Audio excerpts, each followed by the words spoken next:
Today we're going to show you how to make this multi-purpose cleaning soft scrub.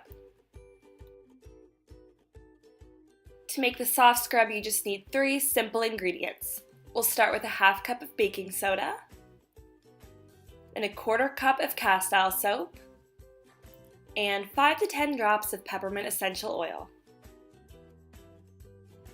All you need to do to make the soft scrub is to mix the Castile soap into the baking soda, and then add your 5 to 10 drops of peppermint essential oil and mix everything together.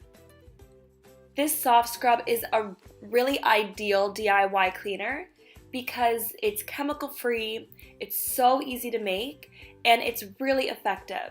You can use it in so many different ways. You can use it as a grout cleaner and as a surface cleaner, a tile scrubber, really anything around the home.